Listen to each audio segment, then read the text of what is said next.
Hello everyone, my name is Pierre from Riverside Aquatics. We are here to show you our latest floating islands. We started building them about 3 years ago. They're doing well, but we have improved over the years. So here is an example of our latest islands.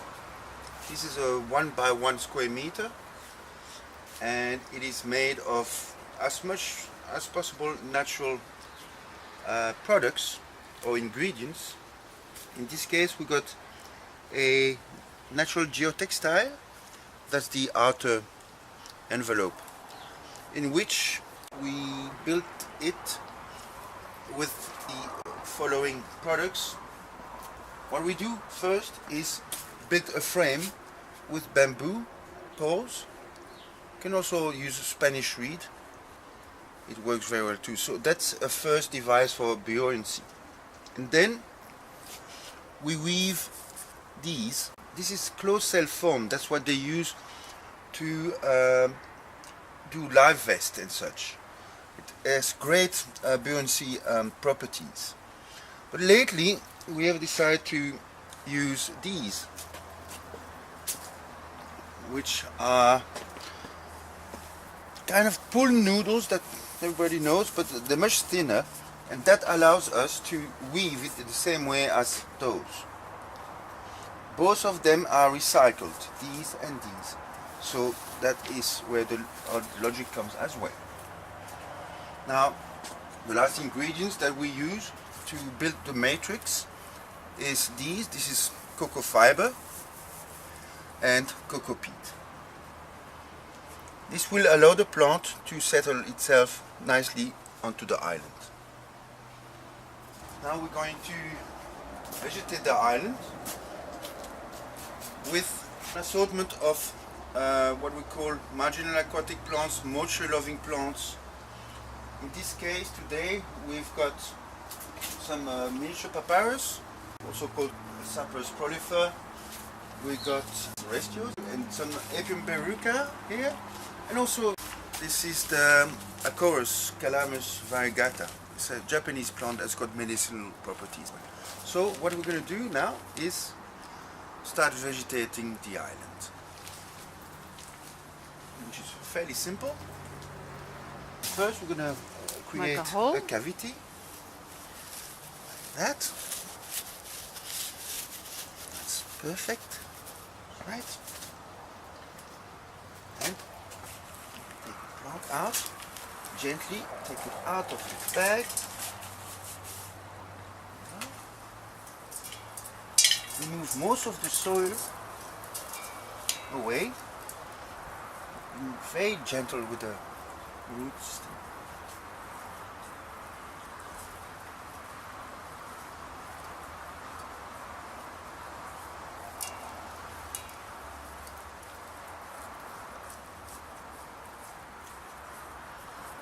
Fine like that. The roots are too long, you may shorten them, but in this case, not too long. Then we're going to use some of that coconut fiber and put it all around the root system, like this. Not too tight, not too loose.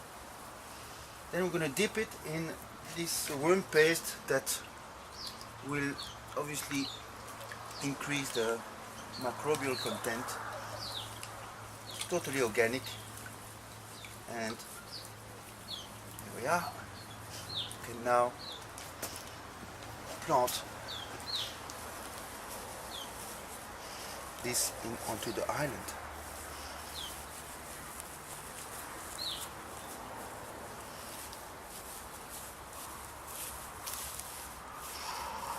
There we are.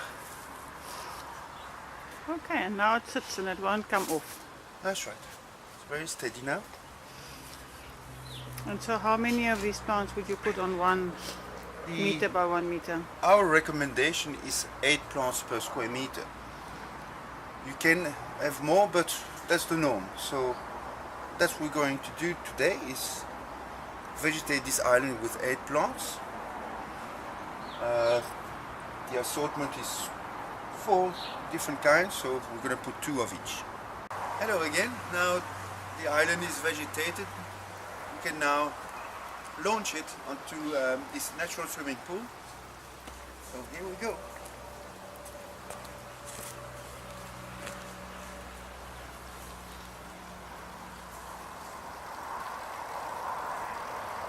Yeah. Now we can have it anchored or free floating. That's more like a personal choice. So now can you tell us a bit about how many islands you need per surface volume? The recommendation is about 30% of the water surface. So in this case we would need to have roughly 4 square meters, 4 to 5 square meters.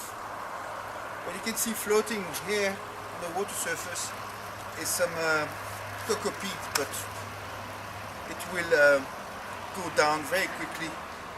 It's not harmful, it's totally natural. The fish that are in there might enjoy it. In this pool we got paradise fish. Now they will feed the plants and then the plants will filtrate the water. And they also eat algae, don't they? Yes, as well. Yes, the little fish coming to check out the island now, but I Yes, don't think you can they're see it very on the film. interested. Very interested. The color of this pool is achieved by putting a natural dye. The product is called dye of fix.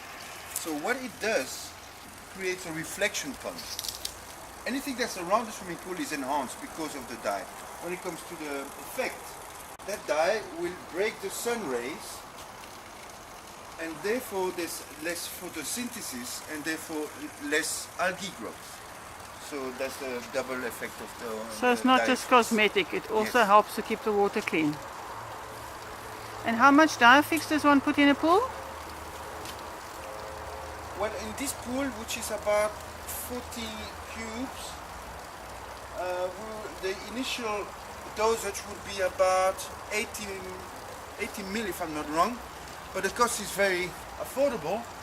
I think for this pool the initial dosage was about 220 rand, and then every month you must top it up by a fifth of the original. That means about 45 rand, just to keep it working. Such a beautiful color. This is natural food dye.